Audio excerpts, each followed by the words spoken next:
want to leave an inheritance to you guys, and that's a knowledge inheritance, because I don't want to pass on and no one knows about this. So I'm hoping to record this and at least have it so others can pass it on to their kids. And it was my grandparents who got me interested in the family history, and so I give them kudos. So I want to show you that there's a tree, okay? Down here are the branches of our Heddins family, and you'll see Effie, Tom, John, Jim, Albert, Charlie, Joe, Marion, and Wesley. And so if you follow this vine here, it kind of shows you where the branches go. So this is the Heddins side. We have the Ballard and Bolton side goes out that way. This route is the Brewster and Jeffris lines. Lots of history. There's colonial history on pretty much all those branches. We're descendant of Mayflower people. We're descendant of multiple Revolutionary War veterans. That's a big deal. That's 1770s. And most of us don't really know that history, so that's what I'm hoping to acquaint you with that. So I'm going to mention a bunch of names. The ones I want you to pay attention to are, there's Isaiah L. or Lafayette Heddins. His father was James. His father was Josiah Isaiah Heddins. Sometimes he went by Josiah, sometimes by Isaiah. I'm going to try to call him this way so you don't confuse him with this Isaiah. And then John Hadden. So keep track of those names, because I'm going to mention them quite a bit. And so let's start off with this crazy chart that I put together almost 20 years ago. It's literally our ancestry back to Adam and Eve. Now, mind you, who knows how accurate that is? Some people will chuckle at that, but I've connected us into British and European royalty, and once you do that, they say there's about a dozen lines that supposedly will track you back into Bible, genealogy, and then back, of course, back to Adam and Eve. So let's take a quick look at this. So at the very bottom, you'll see present day. There's me, my brothers, my nephews, my dad. So this line here I have for the Brewster Heddins side, and then there's some other branches of my family that tie in as well. So we'll take a little tour going up the line. You'll see William Brewster, King Edward I. You'll see on the far right, William the Conqueror. Most British people can tie back to him at some time. That's about 1,000 years back. Come up a little bit further, and we start getting into some of the kings. You'll see Constantine the Great on the far right. Supposedly, he's one of our direct ancestors. Old King Cole, remember that tune? We descend from King Cole. And keep going. Now here's a fascinating one. Supposedly we descend from Joseph of Arimathea, who was supposed to have been Jesus' great uncle. Isn't that cool? So these are direct, each line is a direct ancestor back. On the far right, you'll see Mark Antony, Julius Caesar. Keep going. Look at that, direct descendants of Muhammad. Isn't that crazy? Muhammad, Nebuchadnezzar. Here we start getting into biblical. There's David and Solomon. Look at that, Ramses the First. Again, who knows if you can verify this. It's genealogies that I've found online, but you can't trust everything online, right? One of those in the line, right, as seen on TV. One of our direct ancestors, who was the son of King Edward III, who was the grandson of, remember Longshanks from Braveheart? Anyway, John of Gaunt, that was his armor at 6'9". That's on display at the Tower of London. So I'm 6'8", so you can kind of see. But he was one of our direct ancestors, and I'm pretty sure that's verified. I mean, the royals kept good track of that. So, all right, here's the big question. Is it Heddins or Heddin? Yes. And no. All right. Everybody remember Uncle Jim? Okay. He's going to tell us, this was 1979. How come you left off your S? Well, I didn't want to wear that lead pencil slab. You what, that again? Didn't want to wear that lead pencil slab. Oh. There's always an S on there, but then I didn't see no use after one of me. You were plural. A classic line. There was always an S on there, but then I didn't see no use in it. There wasn't but one of me. So let's look back in time to see what the early spellings were. All right, the first known confirmed record of our ancestor, Josiah Isaiah Heddins, was in 1821 for his 1820 tax payments. 1820 was the same year that he married Salome Carpenter, our direct ancestor. They were farming in Berkshire Township, Delaware County, Ohio, for several years. It was with an S, Heddins, sometimes listed as Josiah, sometimes as Isaiah. So my assumption is Josiah was his first name, and his middle name was Isaiah. And so you'll see it back and forth. Here's Isaiah Heddins, Josiah Heddins down here. So it always had an S way back then. But then between 1827 and 1870, they started inserting a G. Hedding. I mean, how many of you have gotten mail that had your last name that has a G in it? Well, the thing is, this wasn't their signatures. This is not, we don't know that they spelled their name like that. This was a clerk, like a tax clerk, census taker who wrote it down that way. But most of the time during that time period, it showed up with the G, and with and without an S. Years of research have yet to turn up any solid documentation of this, but we have some clues that seem to indicate that prior to the War of 1812, our surname may have been Hadden, Hadden, Hedden, or Heddon. So we've seen a constant evolution of our paternal surname. So is it Heddins or Heddin? Yes. And in 50, 100 years, they might put a G in there. Who knows? Well, but actually we're a lot more precise about it now. I mean, you can't just change your name because you want to. You'd have to go through, get a lawyer, whatever, that kind of thing. But back then, pretty much whatever they heard, they would write down. And I did notice, and you'll hear it later, my grandfather Clifford, who was adamant that there was an S on there, half the time he wouldn't pronounce the S. He would say, "I'm Clifford Heddin." And one time I said, "Grandpa, where's that S?" "Oh, Clifford Heddins." So it comes and it goes. So my grandfather Clifford remembered his uncles, he thought it was Uncle Albert or Uncle Wesley, telling him that about the family legend that two brothers had come over from England to America. And the long-held theory about our surname is that the ancestors lived in this medieval village of Heddin. See, it's north of London a good ways, almost to Scotland on the east coast. I haven't found any direct connection to there, but every commentary I look up, they're saying that Heddins and Heddin and Hadden all came from that area. And I'll get into it a little bit further. For now, I want to go back as far as we know on the Heddins Hadden side, and that's to John on the far left here. We know he was a Revolutionary War veteran. As far as I can tell, it was Hadden, Hadden. And then here is this is a biographical sketch of this guy, John Heddins, who was actually the grandson of that John Hadden, the Revolutionary War veteran that I was telling you about. In 1884, this bio was written about him, and it really helps us out in getting some information on the family, because we first know, see, he shows that he was a grandson of the Revolutionary War veteran.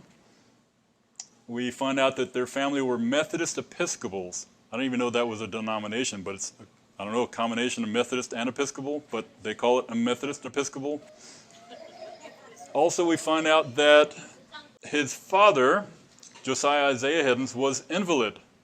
So my question is, well, we know he fought, Josiah Isaiah Heddins fought in the War of 1812.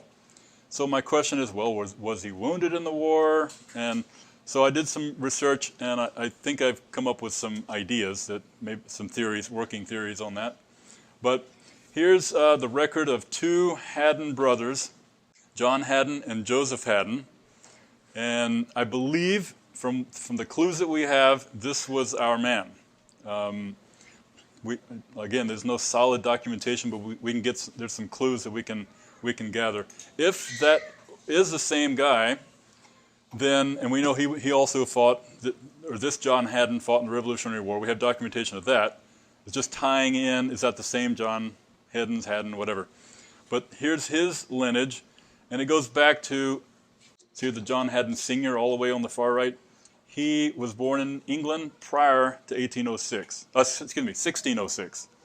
We know he died in 1671 on Long Island, New York. So, sorry folks, we're Yankees.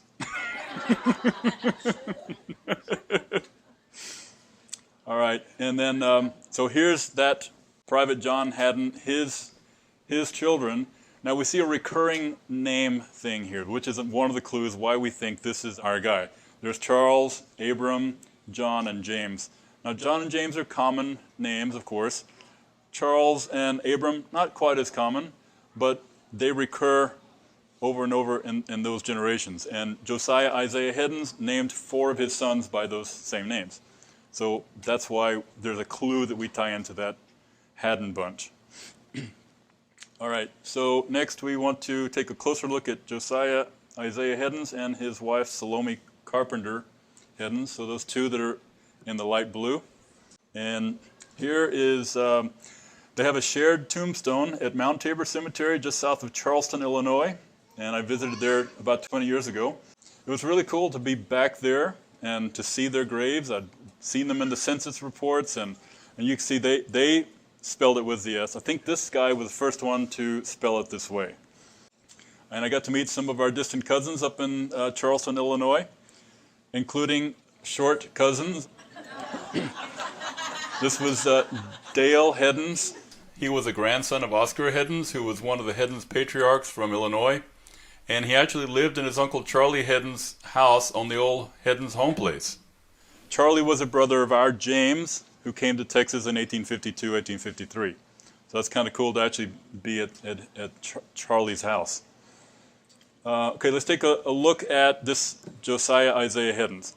Born 1794, Ontario County, New York. He was born during the presidency of George Washington. That's kind of cool. I have little footnotes with things at the bottom so you can see where we get that information. He was a private in the War of 1812, enlisted May of 1813. It seems like an oxymoron. What is it, 1812? But it went through 1815, but they call it the War of 1812. He married at age 26 in 1820 to Salome, or Saloma. I've seen it spelled so many different ways. Carpenter. She was 15 years old at the time, born in New York. Actually, both of them born in New York State. They were married in Ohio by Reverend Gilbert Carpenter, believed to have been Salome's maternal grandfather. Raised in upstate New York, farmed for a living. After the War of 1812, they moved out to Delaware County, Ohio, and then later to Illinois, where they lived the rest of their lives. He interchangeably used Isaiah and Josiah in all the records. They had 11 boys, 2 girls, all born in Ohio, including our James. Moved to Coles County, Illinois by 1844. We already talked about the church, invalid. He died in 1866 and buried at Mount Tabor Cemetery. And here's that group of the patriarchs minus our James. These are the old timers. This picture was taken in the late 1890s. So we see their tombstones, and they all spell it Heddins. Okay, just a brief thing for you. You might remember your history, but the War of 1812, here's a summary. The American Revolution won our freedom from England. The War of 1812 secured it. So it's sort of like part 2 of the Revolutionary War. And so our ancestor fought in that war. And in 1878, his widow, Salome, filled out an application for a pension because of her husband having fought in the War of 1812. Well, it took 9 years of going back and forth from the lawyer in Charleston, Illinois to Washington, D.C., trying to verify. But because they were looking for Heddins and Heddin, not Hadden, she was never able to get that pension. So, but it's interesting, on the right is a portion, one letter. Let's see, this old lady is blind and her mind is like a child's mind. She was up in her 80s at this time and she was trying to get this pension. She knows that her husband was in the War of 1812, but she's unable to give the particulars of his service. Her sons recollect hearing their father talking about his service in the war, but they paid so little attention to what he said that they were unable to give but very little information on the subject, which is kind of sad. That shows you that their father and son weren't very close. They weren't paying attention to their dad. And so here it comes time to get a pension. They can't even give any particulars about his service in the war, even though apparently he told some of the stories, which I wish we had, so we could know about his War of 1812 service. But there's a breakdown in relationship there that resulted in her not getting a pension, apparently. Further states that her said husband, above named, was known in the army and after he was discharged therefrom by the name of Josiah Heddin. He always put the S, but this guy didn't put the S. And she states also that her said husband paid his tax under the name of Josiah Heddins. And it goes on. And then Mrs. Heddin is deaf and blind, and she thinks it is my fault that she fails to get her pension and land warrant. This is a lawyer. So she's really after him. She says she's seen her husband start off to the war and that he went into service at Geneva, Ontario County, New York in May 1813. So we know that because of this. Now take note, and I put a little thing at the bottom. Salome would have been 9 years old at the time Josiah left for war. So they had to have been neighbors. She saw him leave. She saw him come back. They wound up, when she got a little bit older, they wound up marrying each other. So between 1814 and 1820, after he returned from the War of 1812, Josiah, Isaiah, and the Carpenter family moved 400 miles from upstate New York to Delaware County, Ohio. That's a long trek, and I put on here on Google Maps, if you were to walk that distance, it's 398, almost 400 miles. And you can imagine the ox-drawn carts probably wouldn't even go as fast as walking on bumpy roads like that. So that's quite a journey. But they settled in Ohio, and the Carpenters had actually come from Goshen, New York, and Long Island before that, and Rehoboth, Massachusetts before that. They were another colonial family that we have documented back to about 1575 in Shalbourne, England, which is less than 25 miles northeast of Stonehenge. And so the Carpenter bunch, here's a passenger list on the ship that they came over from England in 1638. And the name of the ship was Beavis. Brad, I know what you're thinking. A different Beavis. But anyway, that's interesting. So here's William Carpenter. He was our very distant ancestor. So the family settled just north of Columbus in Delaware County, Ohio. Here's the breakdown within the county of the townships. And they actually lived in Berkshire Township over here.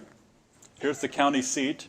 Interesting note, the 19th President of the United States, Rutherford B. Hayes, was born and raised in the same county, just very close by, in the same exact time when our people lived there. So they could have rubbed shoulders.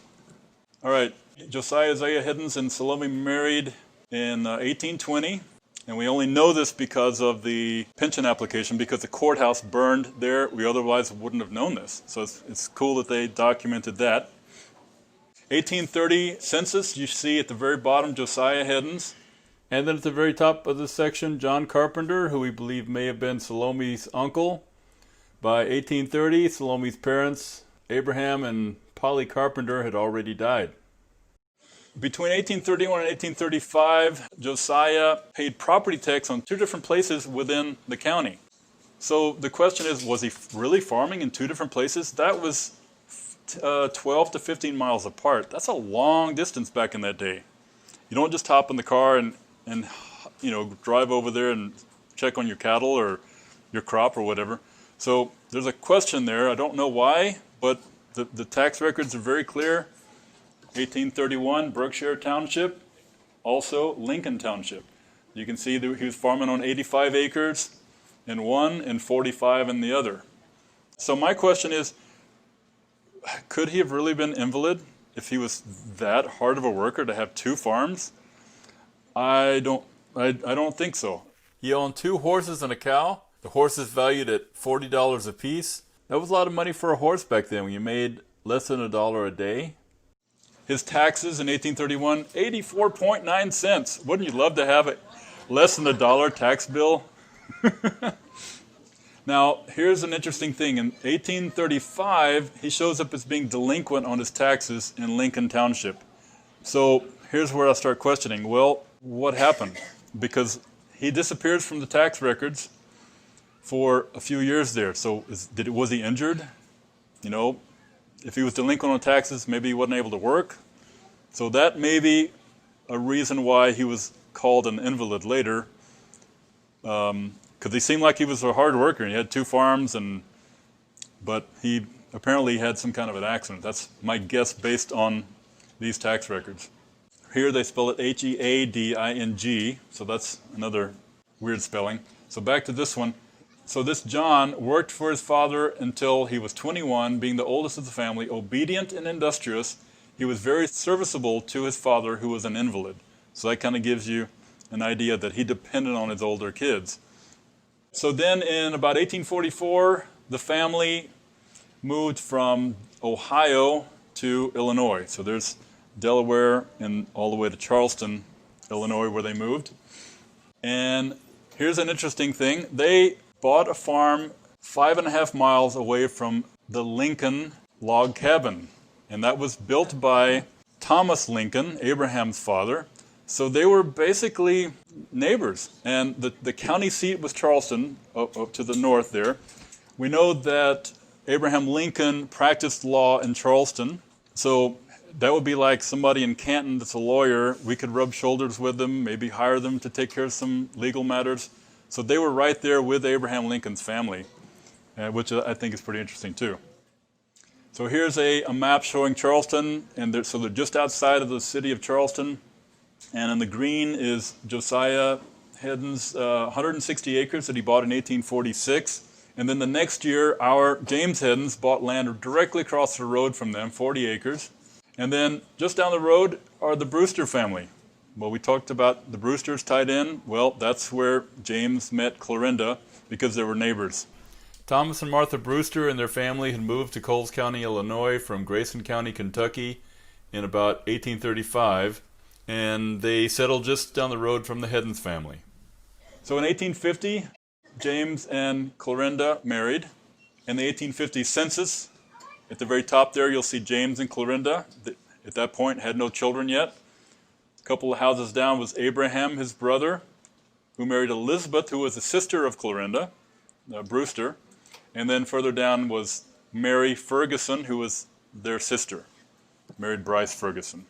And then on the adjacent census page was Josiah and Salome with the remaining children they had at home. All right, so now let's take a look a little closer at James and Clarinda. Again, they're the ones who came to Texas from Illinois. And this is Oscar Heddins. You saw him earlier in that group picture.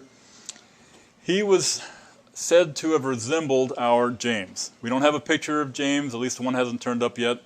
But according to my great-great-grandfather Isaiah, he marked an X on top of Oscar's head to show this is what my daddy looked like his brother Oscar. So we get an idea of what James looked like. So in 1852, I think it's the late winter of 1852, early 1853, they went on a wagon train migration from Illinois to Texas. We know they went along with the Brewster family because the Brewsters wind up in Texas around the same time. So Thomas and Martha Brewster were Clarinda's parents. So in 1850, you can see them with their kids. By 1860, Thomas is dead. and Martha shows up in Grayson County, Texas. And then in 1870, she shows up with her daughter and her family in Missouri. And we believe Martha was buried in Missouri, died and buried in Missouri. All right, so let's take a look now, just kind of some bullet points of James or Jim Heddins. Born 1824, Delaware County, Ohio. About 1844, they moved to Coles County, Illinois when he was about 20. Married Clarinda in 1850, and then they came to Texas in 1852, 1853. He received a land grant of 160 acres from the state of Texas. The land that they obtained is southeast of Canton at Pleasant Ridge, right close to the Henderson County line. Not the one on Highway 19, but it's a little further to the east. He sold that land and bought 480 acres in southern Van Zandt and northern Henderson County. So that's the land that 19 goes through. They lost 3 children between 1868 and 1872. Then Clarinda, died at age 41 in 1873. James died at age 56 in 1881, and both were buried on their land in northern Henderson County. Their land actually was adjacent, right butted up to the county line. Okay, here's a document. This is apparently the records from James and Clarinda's family Bible, where they have the kids' names, when they were born, when they died. This is how we know some of those deaths, because they're recorded in this family Bible record. At the very top, you'll see James Heddins, and of course they spelled it B-O-R-N-D, borned, and Clarinda, you can see when they were born and died. All right, this is the part of the land grant. Very bottom, you can see James's signature. It's really the only signature that we have of him. Here he was having to affirm that he had been on the land for so much time, because you would basically homestead it. You get on the vacant land, and then you own it after a while. And so then the state of Texas gave him this land grant, which was finalized in 1859, that's pretty cool, you know. So if you look on the original land grant map of Texas, you'll see a little box there. It says James Heddins in it. And then in 1867, here is where he registered to vote. And this gives us another clue about when they came to Texas, because in 1867 he said he had been in the state and the county for 15 years. So that would equate to 1867 minus 15, about 1852. I think it was the end of 52 when they actually got here. So it was after Texas became a state. It wasn't during the Republic. So here is that map of the county, and it's really tiny. It's hard to see it, but the first one is right there. That's where the land grant they got for 160 acres. There's a straight line beneath that. That's the county line between Van Zandt and Henderson. And up to the top of the map is Canton, to give you perspective. See the little block up there? All right, the next he bought this land, which is 19, goes right through it in southern Van Zandt.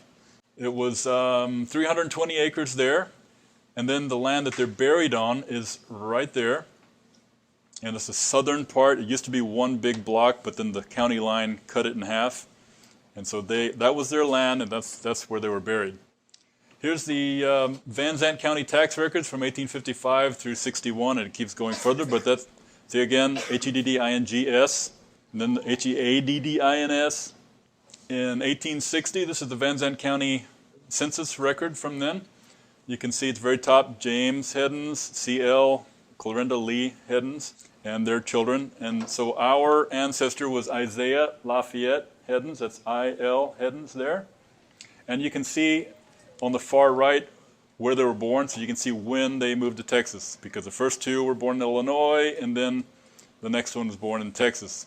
And then this will be the 1880 Henderson County. That's after they bought the land and they're living in northern Henderson County. So that's them right there, James, and again, Headdings. By this time, Clarinda had died, so Elmira was their oldest daughter. She sort of filled in as the mother figure because they had little kids, and so she became the mother in the home, and she's listed there as keeping house. There's James and Clarinda, their ancestors, and here's all their descendants. And you can see they had 10 kids, and we descend from Isaiah, the one with the asterisks. And you can see their birth and death year there. In 1868 is when their first child died. We don't know why, but he was just 11 years old. He died. And then the next one was Thomas, died in 1872. 2 days later, his sister Drusilla died. So I don't know if there was like some plague that came through, but that's pretty tragic to lose 3 kids in such a short amount of time. And then, of course, Clarinda herself died the next year in 1873. So imagine what James and the other kids had to go through, losing all those family members. And then Martha Arbella died in between 83 and 88, possibly in childbirth, we don't know. And then Oscar died young. He was one of the bachelors. He was about 40 when he died, just before 1900. This is the cemetery, so if you drive down 19 from Canton going toward Athens, right after the county line, just a little distance on the right, you'll see this gate, and I think it still does. It says something like posted or no entry or whatever, and Uncle Gerald and I, did we climb the fence or maybe it was open at the time, but this was a couple of years ago. We went and met the people, and we wanted to visit the grave. So right here where the arrow's pointing is about where James and Clarinda are buried, which used to be their land, I would imagine, maybe their backyard, something like that. Here's what little is there. So on the far left is James and Clarinda's tombstone. It's been broken down my whole life. My grandparents took me to see it when I was about 12 or 13. And then off to the right here are 2 infant children of Isaiah and Julia Heddins. So that's the grandkids of James and Clarinda. And it's an unmarked cemetery, so you wouldn't know it's there otherwise. So now let's take a look at Isaiah Lafayette Heddins. Those who were in the Van Zandt area, we all pretty much descend from this Isaiah, and his wife Julia Ballard. Here is a really cool picture taken in about 1881. This is Isaiah Heddins and Julia Ballard. These were little tintypes, and they were in pretty bad shape, so I had to Photoshop to kind of clean them up a bit. So they married in 1881, about 5 to 6 weeks after James died. And here is the 1880 census. James and Clarinda's son Isaiah was living in southern Van Zandt County, working as a farm laborer for Jack Ballard, who was the older brother of Julia, who he would soon fall in love with. And not far away, 32 dwellings away, is where Julia and her family lived. This is this other section. Louisa Ballard was her mother's name. She went by Lou, and the census taker here just spelled it L-U. So that was 1880, just before they married in 1881. In late 1880, he got a marriage license from Van Zandt County, but never followed through with marrying her. See, this part's blank.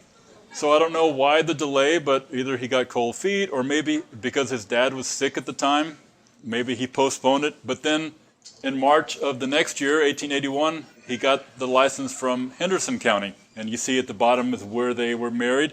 They were married by this guy named A.B. Dowell. And I did a search for him. He was a Methodist minister.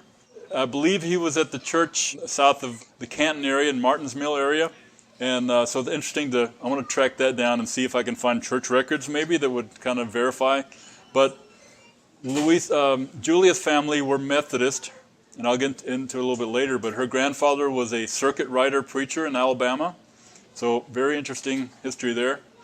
At the time they married, Isaiah was 23 and Julia was 21. Julia had lost her father Josh when she was only 6 years old. And after James died, his land was divided up among his living children, James's living children. So Isaiah inherited a chunk of that land. And then in 1884, they moved to Myrtle Springs, west of Canton. And here's a really cool document that, because of Mary, I've been able to scan. These were the church records from Good Hope Baptist Church. And you can see that on the far left, there's the original 23 charter members. Isaiah and Julia were listed. There's Isaiah, and there's Julia. They were charter members of this church that began in 1894. And interesting fact is, those of us who descend from John and Ellen, we're related to all but 2 of those people, because they were mostly the Rushing family that came from Mississippi in the early 1890s. So they came over here and established this church, and Isaiah happened to be a part of it. The Barbers, so there's James and Lucinda Barber were Ellen's parents, and Ellen's grandparents were B. Strickland Rushing and his wife Mary. So interesting, a lot of history in this document. On the far right is some of the church records you can see, and they cross their names out when they would move away from the church. But there's John, Albert, Ellen, Eula, Julia, Trudy, Wesley, Joe, Jim, Marion. So these are names I'm calling out that are some of our people. So just a really interesting document that covers a whole history. You can look up, I looked up to find the exact date when my grandfather Clifford was baptized, and a lot of our people, you can look it up I put it online. I think I have a link on the Facebook page if you want to look at the whole book. There's multiple volumes that I scanned, but very interesting information there.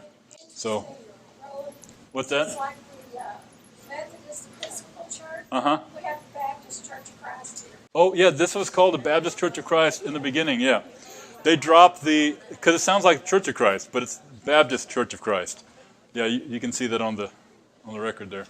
So 5 months after helping to organize the church, Isaiah and Julia were granted letters of dismissal by their own request. No explanation was given, but they left the church, and it was only 5 months after they helped to establish it. And then we know that in 1904, they suddenly came back. So they were away for several years. So they had apparently gone to Edgewood Missionary Baptist Church. So here's a letter that was written for them to actually be admitted back into Good Hope Church. So they were away for a time. We don't know why. This one here is this is about 1910 photo taken of the church congregation of Good Hope, also known as Crooked Creek Church. And I recognize Isaiah. I recognize that face. And I zoomed in. This is definitely Isaiah. The one up there, I'm pretty sure that's John. It looks like another picture we have of him. Now, some of these young boys here could have been maybe Uncle Marion, I don't know, some of the other siblings. So if you want to, at some point, take a close look and see if you recognize anybody. This is a 1900 census of Van Zandt County. And you will see right where the arrow is pointing is Isaiah, Julia, and they had all their children. So you'll see my great-grandfather John and Uncle Jim, Uncle Albert, Charlie, Uncle Joe, Uncle Marin. And then 1910, here's the Van Zandt County Census. You can see in the middle there is Isaiah, Julia, their family. They were living right next to my great-grandfather John and Mary Ellen and Uncle Percy. That's 1910. This is the 1912 membership roster of Good Hope Crooked Creek Church. The females were listed on the left page, and the males on the right. And of course, back in the day, during the services, the women sat on one side and the men on the other. So they divided up the membership roll that way too. There's Grandma Julia. There's Aunt Effie, Ellen, my great-grandmother, Aunt Emma. That's Tom's wife. In fact, Tom was known as Tommy at the time. It looks like Tammy, but I've seen Tommy multiple times. And there's Grandpa Isaiah, and my great-grandfather John. There's Uncle Jim, Uncle Albert, Uncle Charlie, Uncle Joe, Uncle Marvin Adams, who married Effie. Okay, I'm going to try not to get emotional here, but this is my grandfather from 1982. He'll explain some things to us. Well, I remember Grandpa Heddin and Grandma Heddin. Talking about Isaiah Heddins? Yeah, Isaiah. I remember Isaiah. He died when I was a pretty small boy, but I buried him over here in Myrtle Springs. He lived over there across Highway 19, now the other side of where that muffler shop is, over here on Highway 19. Grandpa Heddin owned half the country around here, and he lived over there. The land was cheap, but he owned a lot of land, and he had money in the bank, and plenty of money to operate his business on. Was he a self-made man? He worked himself? Yeah, he done it himself, and it's a lot of slave labor, David, you're David one, they didn't get some more slave labor. But anyhow, Grandpa, he didn't live in his 60s. He got in bad health, kind of took TB or something or other, and he had gallstones or kidney stones. He had to be operated on, and He might have made it to 65 years old, but I don't much. 1918, I think. Yeah. Well, well, you know about how old I was then. See, I was born in 1911, so I was just that old when Grandpa Heddin died. But one thing that impresses me that I can remember about his death and his life, we lived over there, and he had a little old dog that stayed in the house. He called him Old Tip. And Grandpa would get down on his all fours, and Old Tip would run jump up on his back. And he'd haul him, he'd let him ride around over here.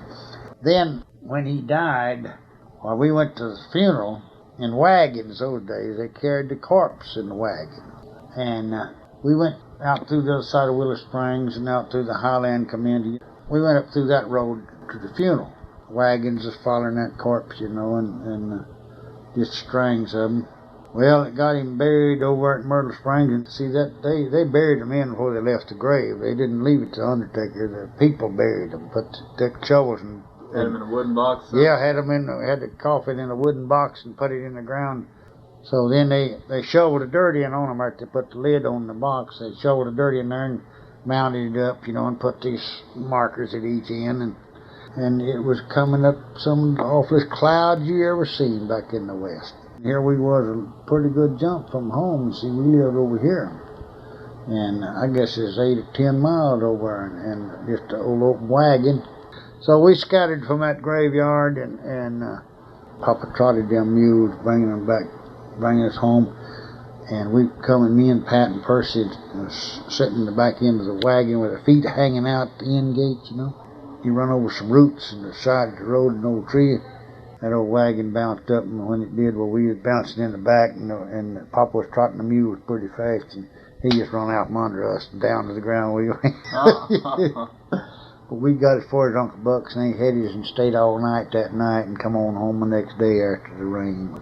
That's just about the size of my remembering Grandpa Heddin. He had a mustache, and he was a black-headed guy, and he was about 6'1", I imagine, something like that. Well, what about Isaiah's wife, Julia? I've heard her tell the stories about there was a few Panthers in the country then when she lived down in there, and her and one or two more little kids was playing down in an old ditch, kind of a bluff like, and they heard something kind of hitting the ground. They looked up, and there was no big panther cat laying up on that bank up there, patting its tail. Claim that's when they getting ready to attack, you know, spring, and they run.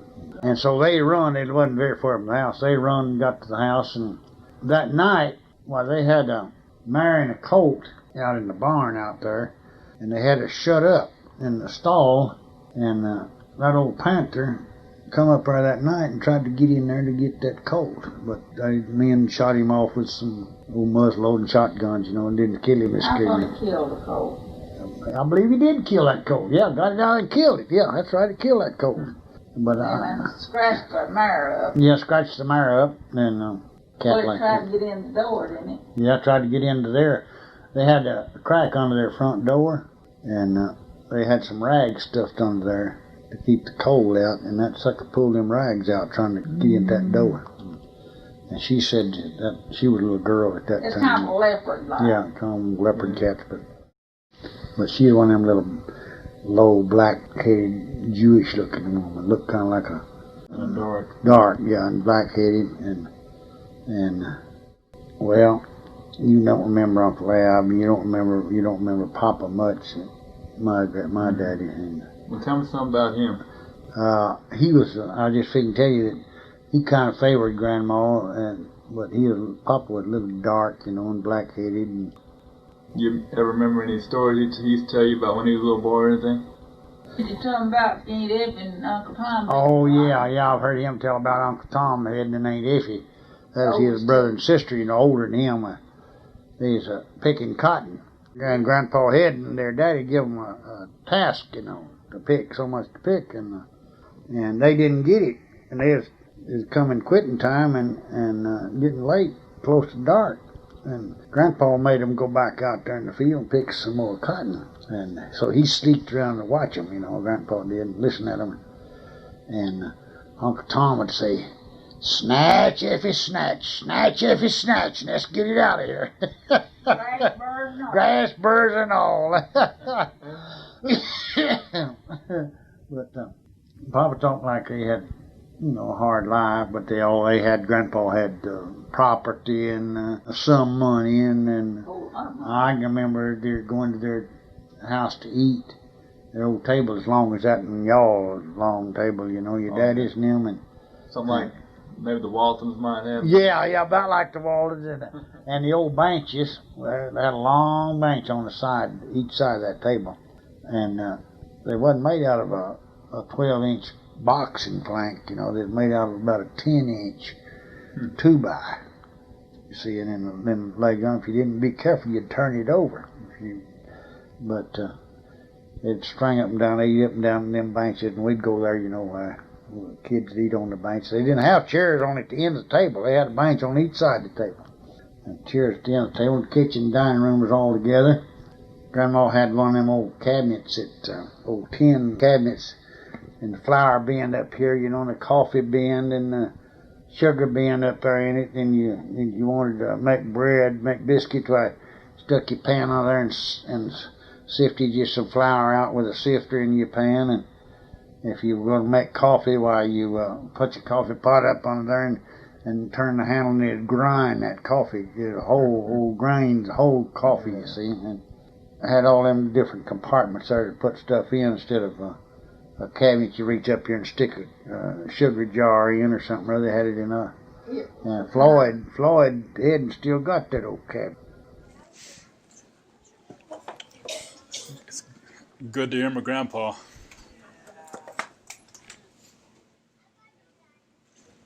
All right.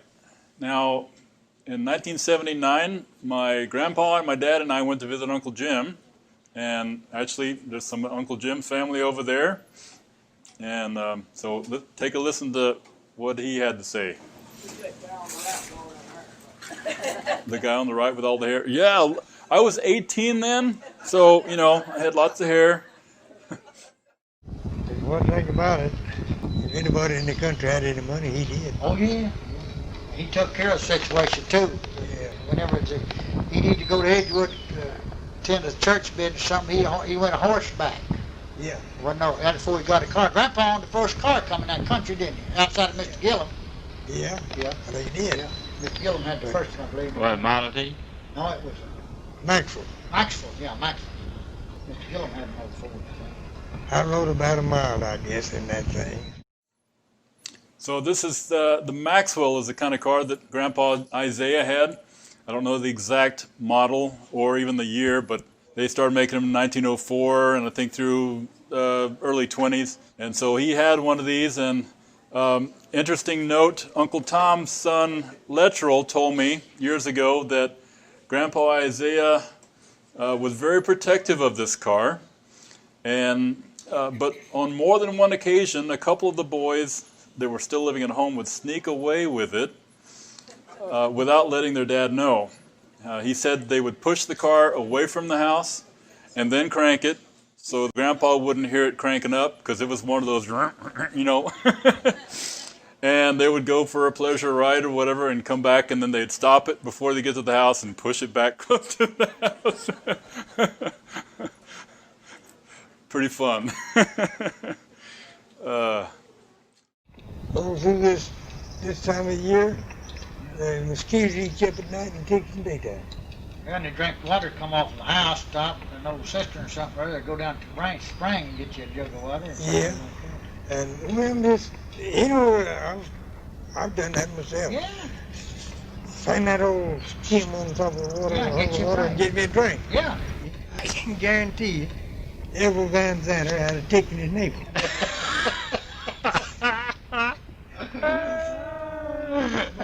He'd be undressed without his tick. And the doggone mosquitoes pull his shirt off so they get to it.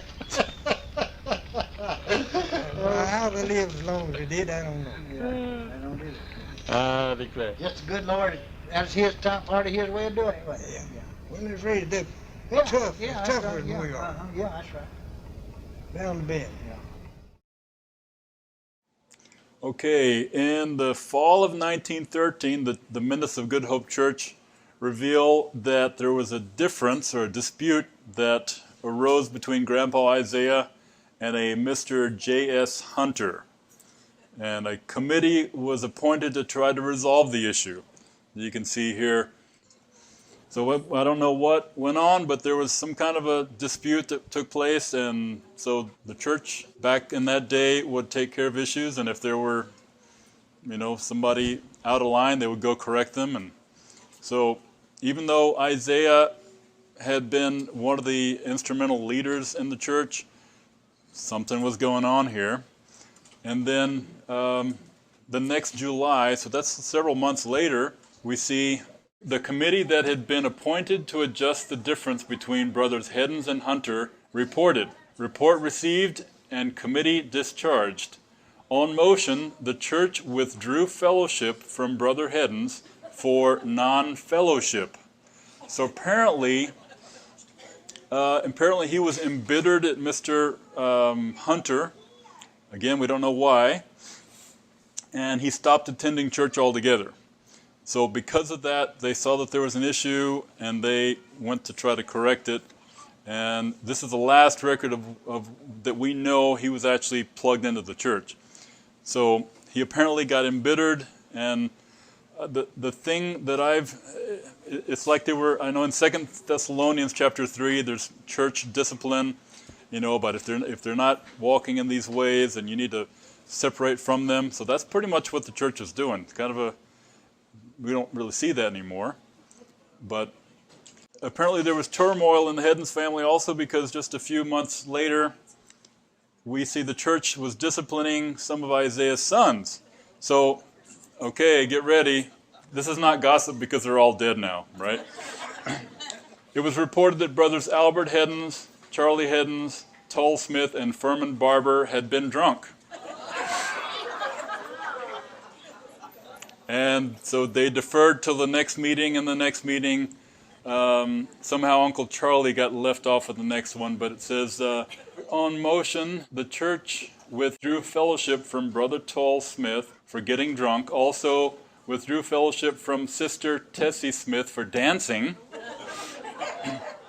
Also, charges were preferred against brothers Furman Barber and Albert Heddins for indulging too freely in the use of intoxicating liquor. So, just saying, that's some of the history there. This picture of Grandpa Isaiah was taken about 1917 or 1918, not long before he died. He also had a photo taken with two of his younger sons at the same time. Gladys Groom remembered seeing that photo. So if any of you have seen that, we'd love to get a copy of it. It's a picture of Grandpa Isaiah with Uncle Wesley, and I don't know if it's Uncle Marin, two of the younger sons, I believe. So that one hasn't turned up, but Gladys remembered seeing that. Here's another sound bite. Grandpa Heddin seemed to me like had an untimely death. He wasn't near as old as I am when he died. He's early 60s, wasn't he? Well, it's a long time before he died that he wasn't able to do nothing. What happened to him? What was wrong with him? Well, I don't know, and the doctor didn't know. He didn't go to no hospital or nothing like that. Well, they didn't have no hospital then. I don't know what all was the matter with him, but he wasn't able to do nothing. So we know Isaiah was a hard worker, an industrious farmer, a good provider, most of the time a faithful Christian and churchgoer. When each of his children married and started a family of their own, Isaiah made sure they had a house for them to live in and land for them to work on. So he was a really good provider. He made provisions so that after he died, his children would have a head start in life by dividing up his land among them. And he had, I think Grandpa said, at least 600 acres, maybe as many as 800 acres in this area, over close to Good Hope Church in that area. As you can see in his eyes here, he looked pretty intense. He was a stern man, apparently not easy to get along with from some things that I've heard. His grandson Lettrell described him as being and I'm going to say blankety blank, little dictator. Does that run in the Heddins family? And my grandfather recalled him that he was somewhat harsh even with his wife, Julia, as well. We know he had plenty of hurts from his childhood and early years. I know life wasn't easy, losing his mother when he was a teenager, losing some of his siblings, just a rough time period to live in. So, you know, I guess I'm looking at it that way to see that maybe his rough exterior perhaps came as a result of some of those hurts, and we see evidence too that he held grudges, and that honestly that could have easily been the root of the illness that started, because we know right after that time period is when he started getting sick. He had, what did Grandpa say? The stones and the lung issues, and he just started going downhill. Uncle Jim said that he had been sick for a few years. Well, we see that happening right after he's holding this grudge. And the fact is, Jesus did say, if we don't forgive others, then our Heavenly Father won't forgive us. And he also said if we don't forgive from our heart, God would turn us over to the tormentors until we repay. Well, some people say that's hell, but you don't repay. There's no restitution in hell. So I think it's the here and now. He was tormented because he held on to that grudge. There's thousands of case histories that have proven that when we hold a grudge, it's toxic to our bodies. It's just poison to our system. And we're tormented physically as well as emotionally and spiritually. And our immune systems get compromised, and stuff like cancer and arthritis and whatever can come in. So I'm just saying that if you're holding a grudge of any kind, let go of it, because it's going to eat you up. And now I do know, according to Uncle Jim, that Isaiah smoked big bale tobacco, so that would have compromised his immune system as well. So after Grandpa Isaiah died in 1918, his youngest son Wesley and his wife lived with Grandma Julia at the old home place. And when Uncle Jim's wife died, Grandma Julia moved in with him to help raise his kids. And then on more than one occasion, we know that one of the sons, maybe Uncle Jim, I don't know, took his mother Julia out to West Texas to visit Charlie in Amarillo and Tom in Lubbock.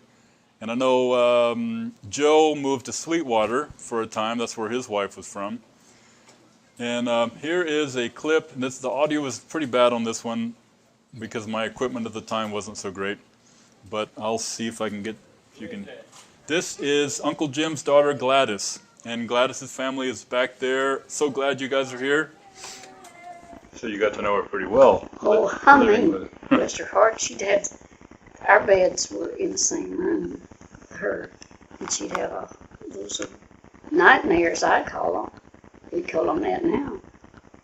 But you'd have to wake her up, you know, because she was having hollering, you know, and things like that. And she just had to work so hard. Oh, I think about it so much. How hard she worked for us. What sacrifice she made for us. I can say if there's anybody that ever has a crown, she ought to have one. She was great. Good cook. Was. So they got to know their grandmother better than the rest of the bunch because she lived with them. And here's a clip of some more of two other of her granddaughters in Amarillo. Actually, I recorded this in Amarillo. I was invited to a Charlie Heddin Family Reunion in Amarillo. I think it's like 10 years ago or something like that.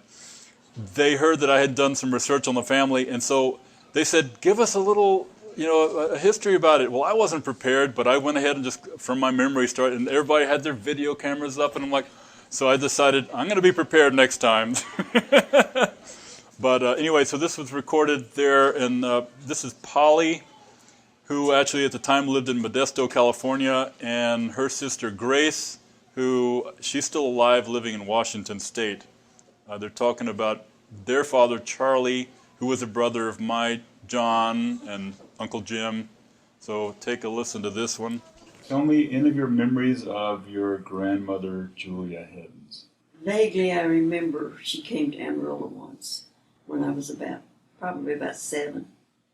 And I guess it was one of my uncles, was driving the big touring car. I can remember seeing that in the front, but that's all I can remember of my uncles, except Uncle Tom lived in Lubbock, and Aunt Emma, when Jack was in the Air Force, and Jack's aunt lived next door to Uncle Tom and Aunt Emma. And we had a few meetings with them, and I remember Uncle Tom was a sweet old fellow. And he wasn't that old then, because I was only 22 by then. And we were there 6 months. So that's all I remember, really, of my dad's family. Papa worked as an automobile mechanic. And the garage he worked for was just down the street from us. And we used to skate down there. His first job in Amarillo was at Plains Chevrolet, which is still in existence. And from there he went to the Yellow Cab. That's right, Yellow Cab. And he worked for Mrs. Hicks until the wartime, and then he went to Pantex, working as a mechanic out there. And that's when things started looking up for the family. We didn't know we were poor. Everybody around was the same way. We had red beans and cornbread. Yeah. All kinds of vegetables. Papa always had a garden. And Mama always had a pot of beans on the stove. Any hobos that came to the door, they got what they wanted. Always something to eat. Never turned anybody down. Papa took us to church, and my earliest memories was of Papa. We would walk back and forth to church. And I was about 3 years old, and I got tired. You know, short little legs. I'm still short, but I had shorter legs. So he picked me up and carried me the rest of the way home. And, you know, I can still remember being carried at my papa's. Sweet. And next is my great aunt Chloe. She had memories of her grandmother Julia as well. When we picked cotton, you know, other people could get 100 pounds a day. I could work as hard as I could. I could never get 100 pounds. School didn't start till the 1st September, you know, and we'd have to hurry up and get that cotton picked before school started. Be out there in that hot sun, dragging that cotton sack. And we had an orchard, had peach trees and apple trees. And I would take our pair of knives and go out there and climb a peach tree and eat peaches. Was that in Van Zant? Yeah, Van Zant. Yeah, down there at the old home place, yeah. Now, you live just down the road from Uncle Albert, right? About a mile, I guess, from him. It was across the creek. Okay. Across the creek over there. He had kids about my age, you know, and Margie and Hazel and them, Pascal. And Grandma Heddins, she lived, after Uncle Jim's wife died, she moved in with him and raised his kids, you know. And I was about 16 when she died. She lived with Aunt Effie when she died. Uncle Jim lived at Old Bethel down the other side of Canton, down there from us. Papa pastored down there, so. And we'd go over there to church, so. And always go to Uncle Jim's for dinner, you know. One day there's a group of us girls went home with my cousins, you know, from church. And Grandma was busy fixing dinner. One of the girls was sitting on a table. She said, "Get off the table. That's a sign you want to get married." All the girls piled on the table.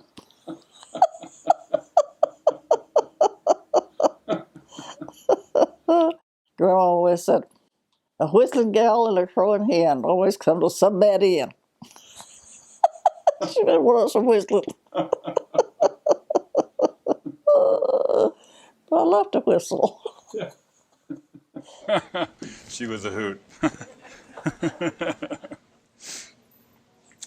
All right, and then this is from Uncle Albert's family. Tell me about your grandmother. What do you remember about her, Grandma Julia? And she lived with Aunt Effie up in Marvin for a long time. But she'd visit around. She'd come over and stay with us sometimes a week or two, or till she got ready to go back home, and she went back to Aunt Effie's. But I think she lived with Uncle Wesley and Aunt Trudy in the home place over there for a few years after Grandpa passed away. Oh, okay. So after Grandpa died, Wesley and Trudy moved in with her? Well, they never did move out. I think I'm thinking he was dead for less than they truly married. Oh, okay. I'm not sure, but Yeah, I guess that's about right. 1918. that was. Mom and Daddy had only been married 2 or 3 years. Osi was about 2 years old whenever Grandpa passed away. Okay. But I'm not, somewhere in that area. I can't remember what they told me. Mm-hmm. And Mother and Daddy, they lived in Grandpa had a little house out back of their house. And Mother and Daddy just about, I think about every one of their children that married moved into that little house for a few years before they went to their own house. Mom and Daddy, they lived there about 2 years. And nephew and Uncle Marvin, where we were raised, in the old house and our old home place. Oh, and nephew, they built it for Aunt Effie and Uncle Marvin. It's just 2 rooms. And there's old boxing blank wall straight up and down. I guess they were about 16 foot. Either 14 or 16 foot, straight up and down. And then after Mom and Daddy moved in it, they built another room onto it and built the kitchen, and then he made upstairs and in both of the rooms that were built originally. So Grandma Julia died in 1937, and here's her obituary from the newspaper that is pretty interesting. They got the date wrong. She was born in 1860, and they put 62. It says here they married in 1880. We already saw they married in 81. But it gives kind of information like in 1884 they moved to Willow Springs, and then they talk about the 1894 with Good Hope Church. And just like cousin Gladys said in her video about she deserved a crown, she was described there. She was an obedient daughter, a faithful, loving wife, a sweet, gentle mother, a consecrated Christian, loved and honored by all who knew her. Sounded like she was just an amazing lady and put up with a lot. Here's the picture that was taken around the time of her funeral in 1937, and this is all of Isaiah and Julia's grown kids. So you can see Uncle Jim, Albert, Charlie, Joe, Wesley standing, and then sitting Marion, John, Effie, and Tom. Really, really good picture there. Now let's take a look at the Brewster and Jeffris branch of the family. See that center section there? Again, I mentioned they're colonial families, and here's a really cool thing. Elder William Brewster he and his wife Mary were the older ones on the Mayflower ship. He was like the pastor figure. He was the spiritual leader of the bunch, and he helped to form Plymouth Colony. And this is, of course, a drawing of him. And I don't think this is actual tombstone, but it's more of a marker to memorialize him and Mary. So then we'll look at the Jeffris bunch. See Thomas Jeffris up there. He was a Revolutionary War veteran as well. Here is a bio on Find a Grave about Thomas Jeffris. If you want to go to findagrave.com and type in Thomas Jeffris Jr., born 1756, you can read all about that. He actually is reported to have been a captain who was directly under General George Washington's command during the Revolution. This biography is written from a letter written by his son, who detailed where they moved and what they did, and so it's pretty interesting to get some information from the 1700s from a first-hand source. All right, let's take a look at the Ballard family now. That's, of course, Julia's family. And her great-grandfather, James Ballard, was also a Revolutionary War veteran. He enlisted in North Carolina, and we got a couple of documents here that show him. And this guy, John Shepherd, actually shows up on James's will, so we know that's the same James Ballard. And then he was awarded 640 acres of land for his service in the Revolutionary War. Okay, here's the 1850 census of St. Clair County, Alabama, that shows Julia's grandfather, Daniel, and her grandmother, Hannah. And then down here we see the 1860 census. They had moved from Alabama to northeast Texas, Red River County. And here's the marriage record between Joshua Ballard and Louisa Bolton, who were Grandma Julia's parents. And you see they married in 1843. And the Bolton was spelled kind of like with the Heddins, with or without the S. It's with or without the U. So sometimes B-O-L-T-O-N, sometimes with the U in there. So Grandma Julia's father, Joshua Ballard, fought in the Civil War. And here's his records. And it's interesting, he was a teamster. And I assume that means he was transporting, I don't know, cannons or military supplies, maybe cooking supplies. But he was a teamster. And the first receipt here, this is of his payment, was in August of 1863. He was paid 25 cents a day. Woohoo! But the next month, he was paid $1 a day. But back in the day, it was pretty common to earn $1 a day. It went a lot further than it does now. And then Julia's mother, Louisa, in the year 1900, applied for a pension because her husband had fought in the Civil War. She actually did get it, unlike Salome, who tried to get the pension for Josiah's service. And there's a photo of Louisa that Floyd Heddins had this, and Christine told me he had given it to Adolph, I think, and so maybe his daughters have it now. But this is a photo, or a drawing, painting sort of Grandma Julia's mother. And here's an article written about her that's pretty interesting from 1909. I believe it's from a Canton newspaper. It's pretty cool. It describes that Joshua, her husband, was a wheelwright who made these, I guess, for spinning cotton and wool. He made those. He was also apparently a great carpenter. He made chairs. It was described in there. And then it describes what Grandma Louisa, how she would spin the cotton and dye the fabric and all this stuff. And so this is an article that you can take a look at. Okay, the final branch we want to look at is the Bolton branch. You can see it's missing a lot because, you know, courthouses burned, especially during the Civil War, so we're missing just a lot of information that we normally could have gotten. But so here's where John married to Sarah Warren. We know this is actually Louisa's stepmother because of the time period, but they were married in Alabama. And here is the 1850 census, again in Alabama, that shows John Bolton and his family, and then Louisa and Joshua with their two first. This is just before they moved to Texas. John and his wife wound up moving not long after this to Wynn Parish, Louisiana, which is where they spent the rest of their lives. Okay, shifting gears real quick, and we're just about done. A year and a half, almost 2 years ago, I had my DNA tested because I wanted to see if we could get past the brick wall of we don't know about that John Hadden. So I was hoping that another descendant of John's, like maybe one of John's brothers' descendants, would have tested too, which is not uncommon. I mean, there's thousands of descendants by this time, because this is going back 200 years. The Y chromosome is father's father's father, you know, that kind of thing. And so that's where I was hoping to find, some information. My conclusion is Heddins are too cheap because nobody has tested that has shown that Y chromosome, either too cheap or apathetic, which could be both. But here's an interesting little note. What I found was I have Y chromosome in common with these three gentlemen, and none of them have anything close to Heddin's name. There's a Brown and two guys by the name of Jones. So I'm thinking, what does that mean? Why? It should be Heddins or Hadden or, something like that. So here's my conclusion. Here's,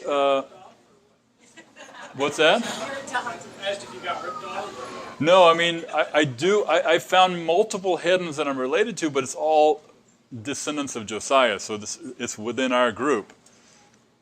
But I'm trying to find out the generation before that in order to verify, okay, is it really John Hadden? So I'm still waiting on that. I mean, somebody could. So here's this Jerry Jones that, if you go back 20 generations, there's 99% chance that we are connected. So pretty sure that we descend from a common ancestor. Here's my conclusion. Okay, let's do a hypothetical. Let's say there was a fictitious name by the name of John living in the village of Heddin. When surnames were beginning to be the thing to do, let's say one of John's sons decided to adopt the last name that meant son of John, or Jones. Jones means son of John. And we know that Jones is a surname of English and Welsh origin, meaning John's son. But let's suppose John's other son, who didn't get along with him, decided not to go by his father's name, but adopts the village name instead. So let's say we have a Jones and we have a Heddin. For me to have a DNA test to two Joneses and not a Heddin or Hadden or Heddins or whatever, that's got to be the conclusion.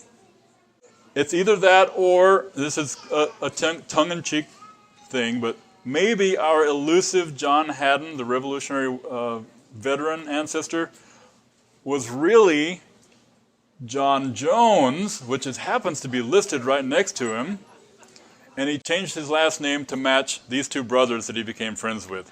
It's kind of far-fetched, but who knows? Here's a genetic makeup. This includes, of course, my mom's side, but this 44% from the British Isles, which we knew. Look at that, Scandinavian, 19%. 19% is pretty significant.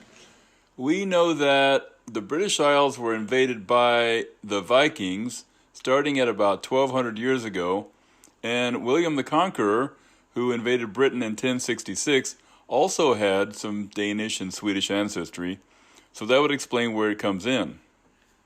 In conclusion, this song has meant a lot to me because it talks about the legacy we leave and the importance of relationships. This is a song by Sarah Groves. Some of you may have heard it on Christian radio. I can taste the fruit of Eve. I'm aware of sickness, death, and disease. The results of her choices were vast. Eve was the first, but she wasn't the last. And if I were honest with myself, had I been standing at that tree, my mouth and my hands would be covered with fruit, things I shouldn't know and things I shouldn't see. Remind us of this with every decision. Generations will reap what we sow. I can pass on a curse or a blessing to those I will never know. And the bridge, she says, to my great-great-great-granddaughter, live in peace. To my great-great-great-grandson, live in peace, live in peace. Isn't that cool? I mean, she's singing to a generation that she'll never know. I thought that was a powerful thing. So this Heddin saga continues with each of us, and we can make a difference in those who come after us. That is all. Thank you.